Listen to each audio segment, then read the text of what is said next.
our producer, and Akis, our director of photography.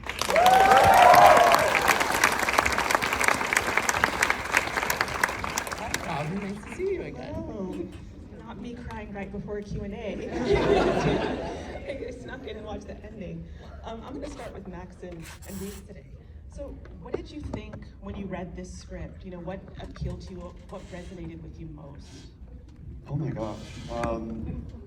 So when I first read the book, back around like 4 years ago when we did the reading, it was the first and only book that ever made me like bawl my eyes out. I read it all in one sitting, and I just like I couldn't compose myself. It was so beautiful, and as soon as I was done reading it, I knew instantly how special it was. And so to be a part of it and to be here, like, it's an incredible honor.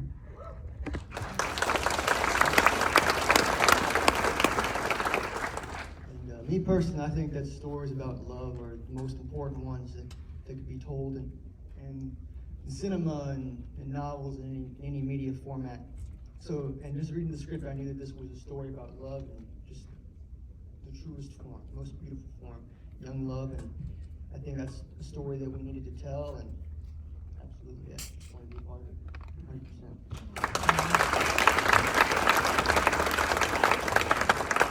I have a two-part question for you. Sorry. What was the process of turning this book into a film? And one of the things I like about this film is that it's set in 1987, but it's not so aggressively 80s in aesthetic. Nobody's dressed like Cyndi Lauper all the time, but you can set it in a particular period. So what was the process of kind of set design, art direction as well? It was all very intentional. Every sort of decision was very intentional with every department, and I wanted to make something that was timeless, that could feel accessible. And I think often when you see movies about the 80s, it's really cheesy or cliche. So I wanted it to feel lived in and sort of like relatable and real to what probably, like, you know, when they make movies about us now, it'll probably be an exaggerated version of that, but I wanted it to be as grounded as possible. And with every department, that was huge and very long and laborious conversations on how to execute that. So thank you for acknowledging that. As far as like developing this, it's such a beloved book, and I'm such a fan of the book that I wanted to get it right. And I think often adaptations, you're too far away from the source material, and I wanted to honor that as much as possible. And Ben's writing is just so lyrical and beautiful. So the biggest sort of like difficult hurdle was compromising like what to keep and what not to keep. Which I didn't always win that battle, but I think at some point it had to become mine. And you know, it was also like Ari's journey, so internal, it's how do you externalize that? So that was another challenge with every department as well, and like how to execute that. But there was like 30 drafts, and we were still writing even when we were editing. It was painful and hard, and here I am.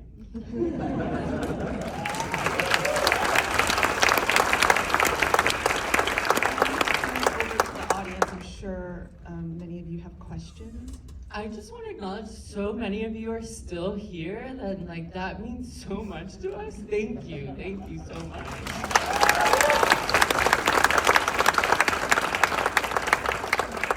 Yes, in the corner, yeah. So water and rain are pretty big symbols in the movie as they were in the books. I mean, we can all pull what we think those symbols mean about creative filmmakers. What water and rain represent as you were making them? I think we wanted to use the elements as much as possible to be a reflection of Aristotle's emotional state, because it is his story and his journey. And I think it also, like the metaphor of what that means was so symbolic to their relationship, and especially at the end when he's swimming alone. I mean, it's like overt and also not. Like when he suggests, I can teach you how to swim, I think is really like the catalyst to what we see throughout and how we use that in the film. So like one of my favorite shots is when he's alone and he finally looks at camera and jumps in the water, which feels like a rebirth and a new beginning to his life and his love with Dante and the potential of what that could be, because he can finally see himself and see the love around him, which he's been missing throughout the story. Yes, over here. First, I think it was a very good picture. Where are you? I want you to stand up so I can see you. Where are you? There you are. You read the book very well, and I love the book. question is, are you gonna do the sequel? I'm totally down. You got a paycheck? I'm down. The sequel's good. Yes, I Start a like the Kickstarter sequel. here. Yes, in the blue. Oh yeah. I was just wondering, in the bit where Ori beats up the guy who committed the hate crime, I was just wondering, was that a deliberate choice to depict the most violent action that we see in the film, not against one of the gay characters, but against the person who had done the violence? We shot. We have hit Dante's, violent assault on him, and it just felt so wrong to sort of perpetuate trauma porn that we've often seen when it comes to queer stories. So I really wanted to flip that on its head, and it's in the book, but it was also such a release for Ari. All that pent up anger and unexpressed love and grief he was taking out in that moment, which wasn't necessarily about who he was assaulting, it was mostly about him, which felt so necessary and why I wanted to push that to be as violent as possible. Yes, in the middle. In back.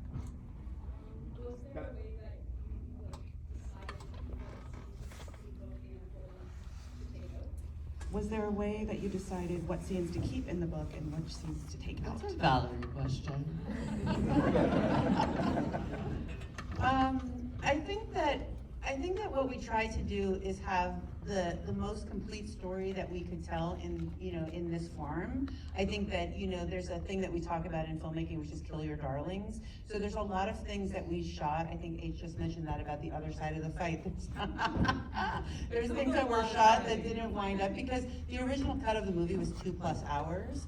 I think that ultimately you make a choice, and H made really hard, beautiful choices to have the film contain like the best version of telling the love story between the two boys, and I think that it's a really successful telling of that story. Hopefully when there's a DVD, there'll be olives deleted. They're really beautiful. Yeah, and I think just to call out Aki's, who shot this movie, in such an incredible way.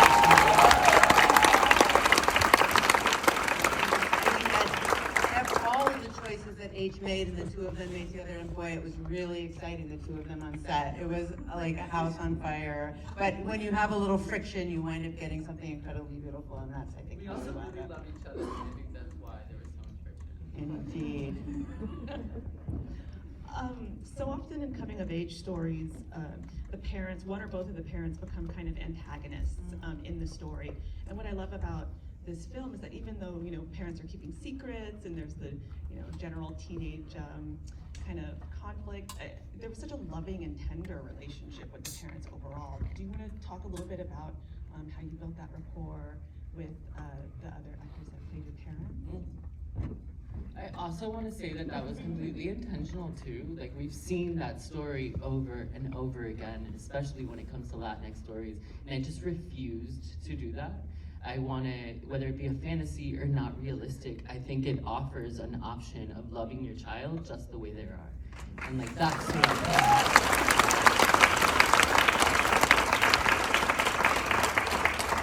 Absolutely, and then I'll say that the kindness that you see from Ari's parents on screen speaks to the kindness that Veronica and Eugenio have in their hearts. That's what they brought to set every day. And they welcome me as an actor. I'm totally a newcomer, so they welcome me on set, and that showed on screen, it shows in the story. And they just made it very easy for me to work with them, and they're very easy to form a strong rapport with. And that was the same with Kevin and Eva. I mean, their kindness and their generosity, and they, they answered any questions that I have, because I'm also a newcomer, and like the advice that they had, the lessons that they taught me, I mean, what you see on screen is what they brought, and it was truly beautiful. And Reese loved to gossip with Eva. Yeah, a little too much. I was like, how do you know that? Oh, Reese told me. Gossip builds relationships. Yeah. Yes, in the striped shirt. Oh, there were two striped shirts. Okay. How about the blue and white first? I just want to say it is beautiful to see queer, trans, Latinx people doing films, and it's just such an honor and pleasure just to see the representation. It means a lot to the brown folks, so thank you for bringing this film. Is there anything you want to say for future trans, queer, Latinx people who are trying to make it into the business? What would you say to them? I would say that there's room for you, and if there's not, make room, because that's how it's. Don't wait for permission, and don't let your identity be the thing that holds you back.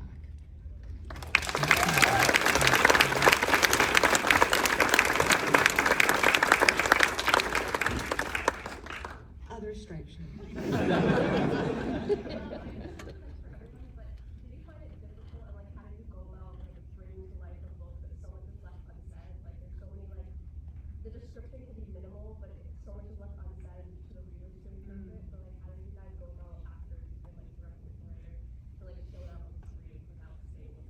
So the question is how you went about filming a book that left so much unsaid and kind of narrated in the description. It was using the camera as much as possible, so Akis and I really worked hard on how we could have the camera also be a reflection of Aristotle's emotional journey. So I think that was the way that we sort of, and the music, it was just bringing all those elements and the metaphors that we could use, like the rain and the water and the pool, to sort of like emphasize where he was in his story, but I'll let them speak to like what that journey was for them. So when it came to filming the movie, I definitely wanted to incorporate things from the book, but truly just follow the script more than anything else, because I wanted to trust in everything that the subtext had to say about bringing the character to the screen, which is definitely a different format from the page. I think part of it was, it was difficult, especially with Dante, because, well, the entire book is written in Ari's perspective, and so much about Dante is unsaid, and so much about Dante is left up to interpretation. But I think that was kind of a blessing for me, because it allowed me to go on my own journey with Dante and really discover things about him that I never would have discovered otherwise. And one of the biggest things that I discovered is how much Dante truly relates to Ari, more than Ari would ever realize. And it helped me understand just like why their connection is so deep and so true. And so I'm happy that it was that way, because it really allowed me to go on my own journey with him. Yes, white shirt in the back. First of all, wow. Oh my god, wow. I love every second of that. Thank you. Like waiting for 6 years for that, that was everything and more. My question is, like, what was your favorite scene to film for you? What was your favorite scene to film for each of you? Being in Dante's room. As soon as I walked into his room, I was like, oh my god, I'm home. Like I love his room better than I love my room back at home, and so like I wanted to be in there as much as possible, because it was amazing. The set decorators did an incredible job. Yeah. I had a fun time filming the fight scene. Because that was my first time doing like action choreography. I love action films, so it was cool to do that. And then They all did their own stunts too. and then looking back on it, we didn't really enjoy filming the scene in the rain because it was so cold, but it's a hilarious experience to look back on because it was freezing. So the fake rain was super cold, but that was fun. Looking back on that. There was another person in a white shirt. I'm so. There. Oh, thank you so much. In the hat. I heard that you guys mentioned Julian, but you guys didn't show the other bully. Did you read the book? Well, how'd you know that? That was one of the things that we had to sacrifice in the process of like how to simplify and sort of keep the story as close between Ari and Dante as possible, where at some point when we were watching a cut of it, those bullying moments didn't really matter to like the trajectory of where he was going. It was just this violent assault that sort of triggered that response from him. Does that answer your question?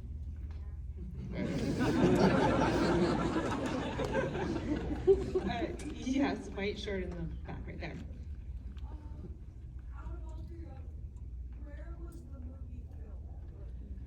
Where was the movie filmed? To reveal the secret, it was filmed in Pomona, California. Because Texas doesn't have a tax credit, so it's not my fault.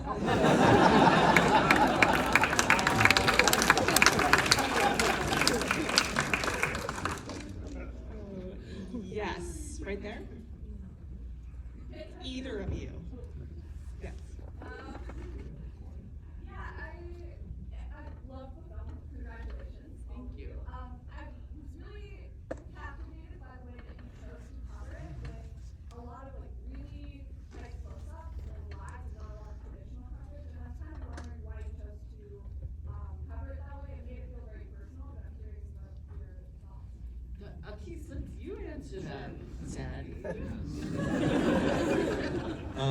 Yeah, thanks for the question. I mean, we wanted to stay with Ari as much as possible, so, and we were trying to cover scenes in a minimalist way, so we didn't want to do a whole lot of coverage, and so we worked a lot with location blocking to make it work for how we wanted to cover it, whether it was keeping focus on Ari and letting things play out and focusing on the background. But for the most part, we just kind of wanted to stay with him and move with him in the space and really move the camera when people were moving in the frame. So when Ari was moving, the camera would move. We try not to have any unmotivated camera movements. And just limit the coverage and just stay in characters, just to make it also feel more realistic and feel like we're with them. It's a beautifully shot film. You are my most fun cast. Thank you for bringing this here. Remember to vote for your favorite films for the People's Choice Award at tiff.net/vote. Thank you so much.